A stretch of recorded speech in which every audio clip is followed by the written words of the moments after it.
kulanti wanaagsan daawadayaal meel walba aad joogtaan ku soo dhawaada barnaamij gaar ah oo aynu uga hadli doono taariikh nololeedka madaxweynihii jamhuuriyadda Soomaaliya Maxamed Siyaad Barre. taariikh nololeedka Generaal Maxamed Siyaad Barre waxa idin la socodsiin doona anigoo Cusmaan Cabdulla Cusmaan.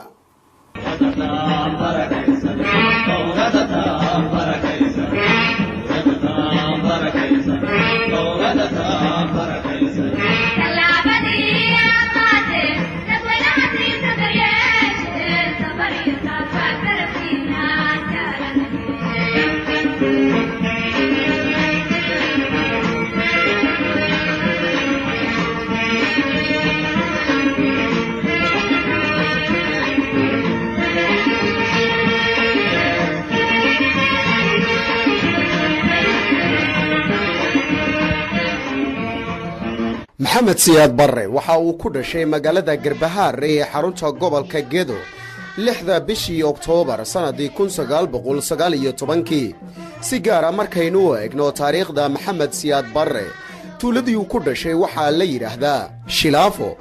waalidiinta Maxamed Siyaad Barre ayaa waxa ay geeriyoodeen isagoo 10 jir ah waxbarashadiisa dugsiga hoosena waxa uu ku soo qaatay magaalada Luuq ee gobolka Gedo. intaasi kadib ayaa Maxamed Siyaad Barre waxa uu u wareegtay magaalada Muqdisho ee caasimadda dalka Soomaaliya si halkaasi waxbarashadiisa dugsiga sare ugu dhameyso waxaana xilligaasi magaalada Muqdisho gacanta ku hayay gumaystihii Talyaaniga.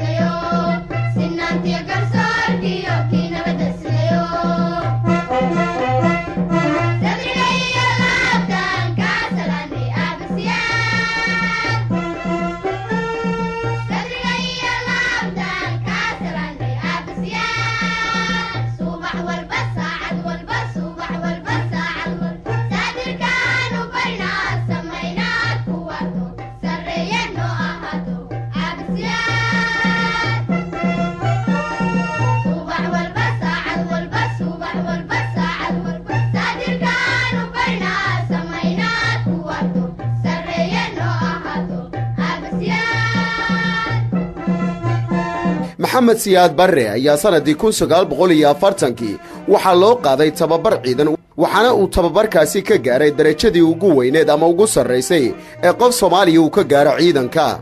sanadii 1950 markii ay qaramada midoobay la wareegtay maamulka iyo waliba gacan ku haynta dhulka Soomaaliyeed oo ay xilligaasi dawladda Talyaaniga u wakiilatay ayuu Maxamed Siyaad Barre fursad waxa uu helay in loo qaado dalka Talyaaniga si halkaasi tababar ciidan ugu soo qaato.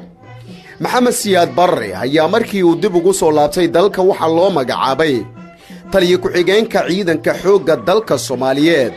dhinaca qoyskiisa Maxamed Siyaad Barre haddii aynu si kooban uga hadalno Maxamed Siyaad Barre ayaa waxa uu guursaday 2 xaas waxaana lagu kala magacaabi jiray Dalyad Xaaji Xaashi iyo waliba Khadiijo Maalin. Maxamed Siyaad Barre caruurtiisa ayaa waxa kamid ah Maslax Maxamed Siyaad Barre, Faaduma Maxamed Siyaad Barre iyo waliba Deeqa Maxamed Siyaad Barre kuwaasi oo wali u taagan in uu sii jiro magaca aabahood. Maxamed Siyaad Barre ayaa waxa uu ahaa qof si weyn waqti u siiyay caruurtiisa inkastoo shaqadiisa ay aad uga tira badnayd.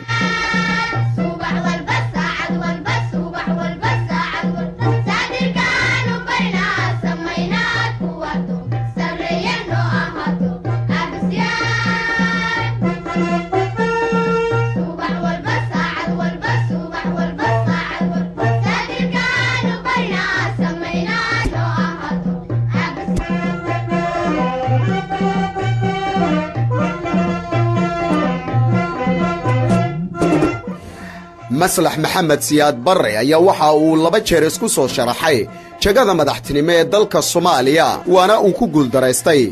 bal markana aynu eegno sidii uu ku noqday madaxweynihii Soomaaliya iyo waliba xilligii kacaanka.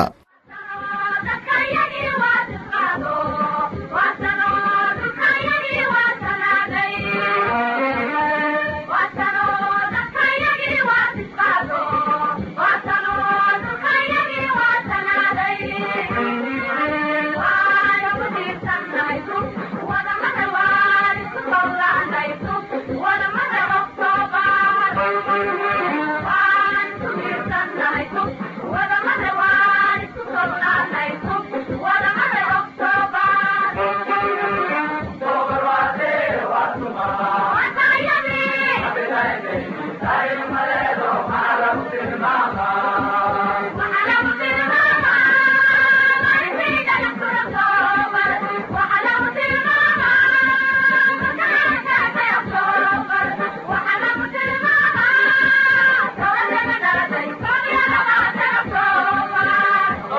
maxamed siyaad barre ayaa xukunka madaxtinimo ee dalka Soomaaliya waxa uu la wareegay 21 Oktoobar sanadkii 1969 maalin kadib markii la dilay madaxweynihii ka horreeyay ee Cabdirashiid Cali Sharmaarke oo lagu dilay shirqool loogu dhigay magaalada Laascaanood ee gobolka Sool.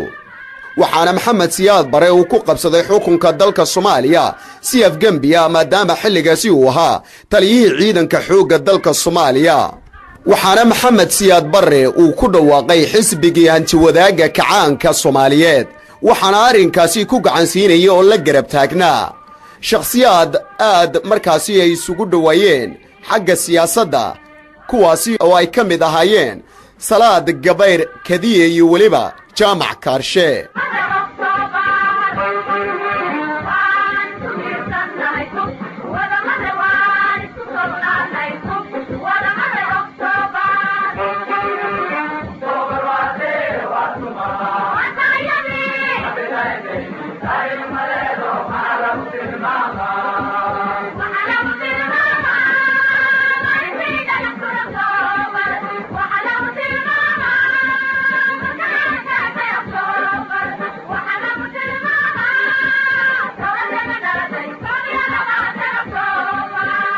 maxamed siyaad barre iyo xubnihii xisbigiisa ayaa waxay ku dhawaaqeen in magaca waddanka laga dhigo Jamhuuriyadda Dimuqraadiga Soomaaliya waxaana uu amar ku bixiyay in xabsiga loo taxabo dhammaan xubnihii ka tirsanaa dawladdii ka horreysay ee Cabdirashiid Cali Sharmaarke.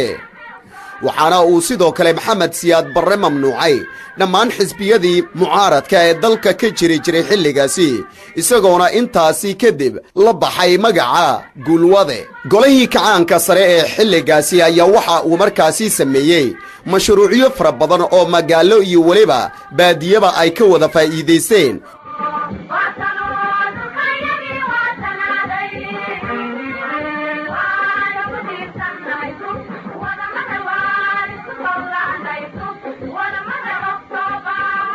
waxyaabihii ugu waaweynaa ee lagu xasuusto dawladdii kacaanka waxaa ka mid ahaa sanadkii 1974 markii loo doortay maxamed siyaad barre inuu noqdo hogaamiyaha ururka midowga Afrika.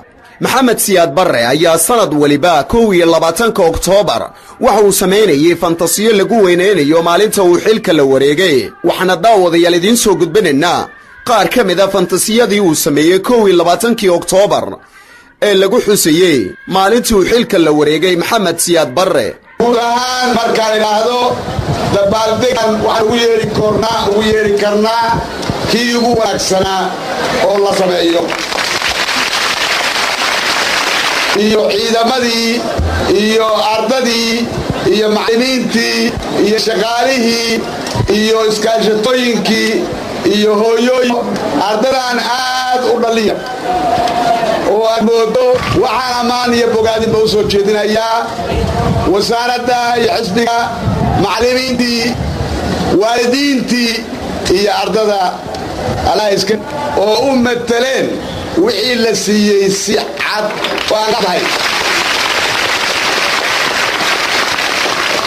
waxaan ilaahay ka codsanaya in sanadii dambe sidaan iyo si ka fiican qoladii ku ciidda inaynu noqonno kulligeenna nabadina u gaarsiin. waxaan shakuusan ku jirin qabaa waa gaaraabaalay galabta inkastoo in yar ay yihiin 16 dad yar weeyaan markii loo eego ardada xamar aan isleeyahay waxay ii tahay haddana farxad aad u ballaaran. halkaana waxay sanadii 1976 maxamed siyaad barre ayaa waxa uu burburiyay xisbigii kacaanka sare isagoona ku bedelay kacaanka ummadda Soomaaliyeed. inkastoo dawladdii kacaanka ee maxamed siyaad barre ay qabatay shaqooyin fara badan haddana waxaa lagu daleeceeyaa dawladdiisa in sanadii 1975 ay toogatay 10 ka mid ah culamaa udiinkii waaweynaa ee Soomaaliyeed kuwaasi oo ka soo horjeestay midaynta ragga iyo dumarka iyo weliba faragelin uu Maxamed Siyaad Barre ku sameeyay diinta Islaamka. dowladda Maxamed Siyaad Barre waxa ay lahayd mucaarad fara badan inkastoo dhaliilahaasi ay lahayd haddana dowladdiisu ayaa waxa ay ka shaqaysay mashaariicyo horumarineed oo aad u tiro badan kuwaasi oo wada gaaray miyi iyo magaalo.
guniga gabagabadii daawadayaal dawladii kacaanka ee General Maxamed Siyaad Barre ayaa waxa afgembi ku riday urur la magac baxay USC sanadkii 1991 ururkaasi uu jeedkoodu ahaa inay xukunka ka ridaan Maxamed Siyaad Barre maadaama ay waxyaabo badan ka tabanayeen.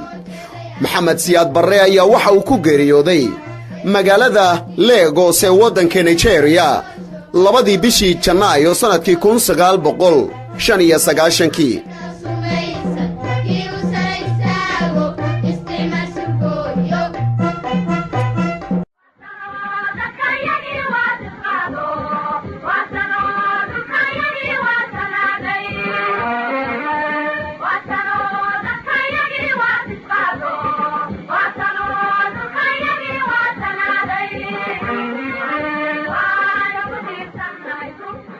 guud ahaan daawadayaal intaasi ayaan ku soo gabagabeynayaa barnaamijka gaarka waan uga hadlaynay taariikh nololeedka madaxweynihii jamhuuriyadda dimuqraadiga Soomaaliya General Maxamed Siyaad Barre. barnaamijka anigoo Cusmaan Cabdulla Cusmaan ayaa idinla socodsiinayay waxa ii soo saaray barnaamijka Xasan Cabdullaahi Cabdulle. tan iyo barnaamijkan kiisa xiga intaan dib dambe ugu kulmayno waa Cusmaan Cabdulla Cusmaan iyo Xasan oo idin leh iyo idinka tagin nuurka.